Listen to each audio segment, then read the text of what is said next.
Donald Trump still has no plan for replacing Obamacare 3 years after promising a much better deal and facing attacks from 2020 Democrats on healthcare as a candidate. Trump repeatedly promised he would immediately replace Obama's healthcare law with his own insurance for everybody. Over the last 3 years, Trump and senior administration officials have periodically teased that a Trump plan was just around the corner, but no plan has emerged and he now goes into 2020 without one. The uninsured rate has gone up on Trump's watch, rising in 2018 for the first time in nearly a decade to 8.5% of the population. For 27.5 million people, polling suggests Trump's failure to follow through on his promise to deliver a revamped healthcare system could be a drag on his re-election effort. By Associated Press, published 17:06 Greenwich Mean Time, the 30th of December 2019, updated 2:28 Greenwich Mean Time, the 31st of December 2019. As a candidate for the White House, Donald Trump repeatedly promised that he would immediately replace President Barack Obama's healthcare law with a plan of his own that would provide insurance for everybody. Back then, Trump made it sound that his plan, much less expensive and much better than the Affordable Care Act, was imminent. And he put drug companies on notice that their pricing power no longer would be politically protected. Nearly 3 years after taking office, Americans still are waiting for Trump's big health insurance reveal. Prescription drug prices have edged lower, but with major legislation stuck in Congress, it's unclear if that relief is the start of a trend or merely a blip. Meantime, the uninsured rate has gone up on Trump's watch, rising in 2018 for the first time in nearly a decade to 8.5% of the population, or 27.5 million people, according to the Census Bureau. Every time Trump utters the words Obamacare, he ends up frightening more people, said Andy Slavitt, who served as acting administrator of the Centers for Medicare and Medicaid Services during the Obama administration.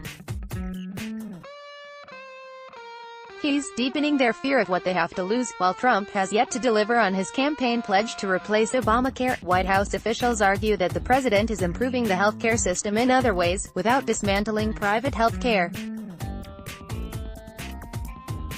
No healthcare plan. Donald Trump, seen at Mar-a-Lago on Christmas Eve with First Lady Melania Trump, had trailed an immediate replacement for Obamacare as a candidate but has still to do so 3 years on at Mar-a-Lago. Donald Trump was seen Monday heading for his Trump International Golf Club in West Palm,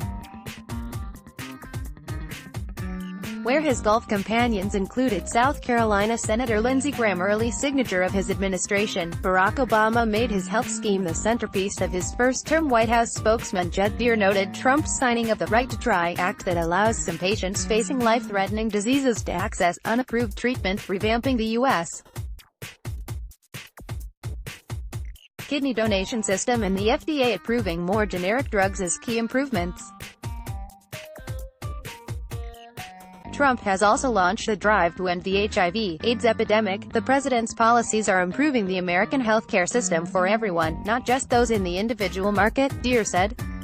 But as the president gears up for his re-election campaign, the lack of a Trump healthcare plan is an issue that Democratic presidential contenders and their allies believe they can use against him.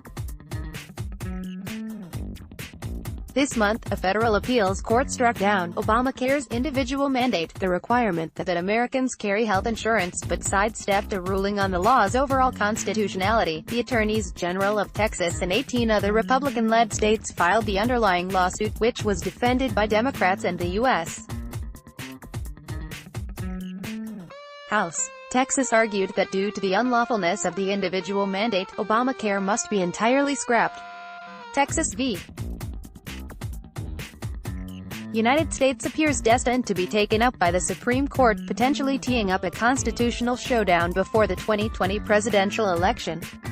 Trump welcomed the court ruling as a major victory, while Democrats accused him of trying to dismantle his predecessor's healthcare law without offering a replacement. Over the last 3 years, Trump and senior administration officials have periodically teased that a Trump plan was just around the corner.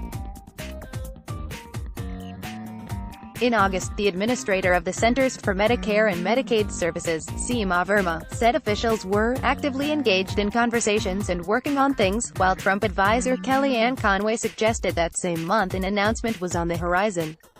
In June, Trump told ABC News that he'd roll out his phenomenal healthcare plan in a couple of months, and that it would be a central part of his re-election pitch. The country is still waiting. Meantime, Trump officials say the administration has made strides by championing transparency on hospital prices, pursuing a range of actions to curb prescription drug costs, and expanding lower-cost health insurance alternatives for small businesses and individuals. One of Trump's small business options, Association Health Plans, is tied up in court. And taken together, the administration's health insurance options are modest when compared with Trump's original goal of rolling back the ACA, which Republicans blamed for rising premiums.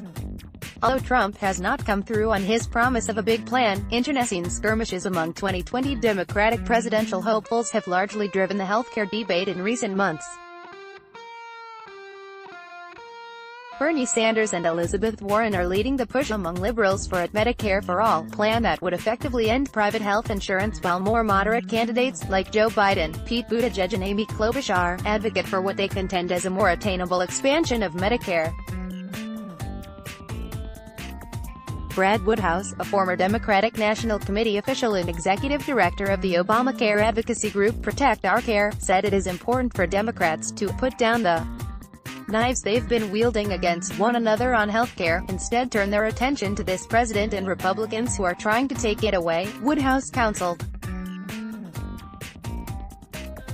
Some Democratic hopefuls appear to be doing just that during a campaign stop in Memphis, Tennessee.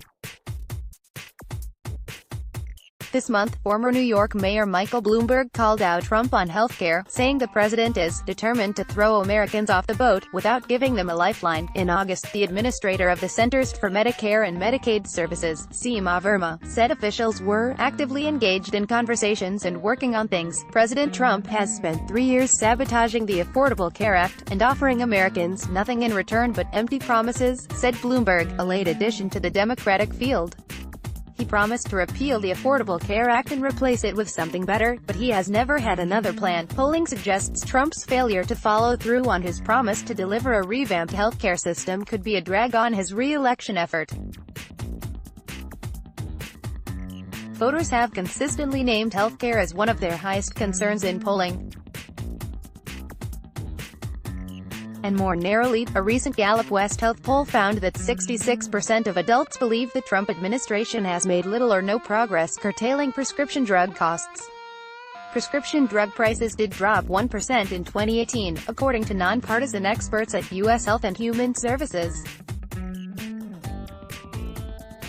That was the first such price drop in 45 years, driven by declines for generic drugs, which account for nearly 9 out of 10 prescriptions dispensed. Prices continued to rise for brand-name drugs, although at a more moderate pace. Trump's broadsides against the pharmaceutical industry might well have helped check prices, though drug companies have been hammered by every major Democrat as well as many Republican lawmakers. Trump says a health insurance overhaul can be done in a second term if voters give him a Republican Congress as well as a re-election win. Trump and the GOP had that chance when they were in full control and unable to deliver, because Republicans don't agree among themselves. Trump could still score a big win on prescription drugs before the 2020 election. He's backing a bipartisan Senate bill that would limit what Medicare recipients pay out of pocket for their medicines and require drug companies to pay rebates to the government if they increase prices above inflation. Passing it would require the cooperation of House Speaker Nancy Pelosi, harshly criticized by Trump over impeachment. Let's block ads. Why?